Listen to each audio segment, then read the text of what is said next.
Welcome to my YouTube channel Ramesh online. AP ఉద్యోగులు మరియు పెన్షనర్ల pending బిల్లులు చెల్లింపుల గురించి ఎన్నికల అధికారికి చేరిన ఫిర్యాదు అదేంటో ఒకసారి ఈ వీడియోలో చూసేద్దాం. చూసే ముందుగా ఫ్రెండ్స్, ఎవరైనా ఫస్ట్ టైం మన ఛానల్ని విజిట్ చేసినట్లయితే తప్పకుండా సబ్స్క్రైబ్ చేసుకొని పక్కనే ఉన్న బెల్ ఐకాన్ టచ్ చేయండి.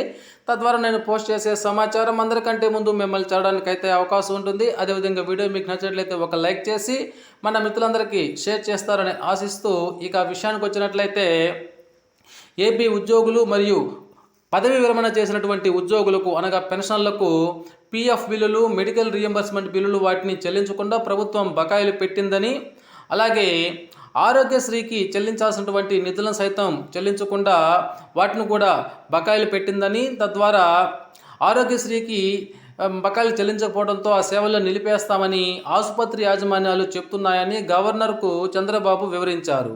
అయితే ఫైనాన్స్ కమిషన్ ద్వారా పంచాయతీ రాజుకు చెందించాల్సినటువంటి నిధులను సైతం ప్రభుత్వం దారి మళ్లించిందని ఆరోపించారు. ఈ రుణాల కింద తెచ్చినటువంటి 4,000 కోట్లు, అదేవిధంగా బాండ్ల ద్వారా వచ్చినటువంటి 7,000 కోట్ల రూపాయలు ప్రభుత్వం సమీకరించిందన్నారు.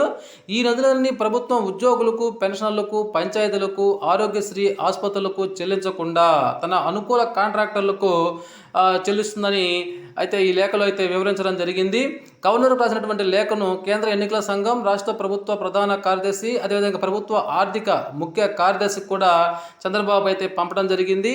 అయితే ఈ విషయం గురించి ఎన్నికల కమిషనర్ ఏమని సమాధానం చెప్తారో ఒకసారి ఎదురు చూడాలి. అనగా అవి అనుకూల కాంట్రాక్టులకు చెల్లించమని చెబుతుందా, లేక సంక్షేమ కార్యక్రమాలకి అదేవిధంగా ఉద్యోగులు మరియు పెన్షన్లకి బకాయిలు చెల్లించమని చెప్తుందో చూద్దాం. ఎటువంటి సమాచారం గవర్నర్ నుంచి, ఎన్నికల కమిషన్ నుంచి రాగానే మీకు తెలియపరుస్తాను మిత్రులారా.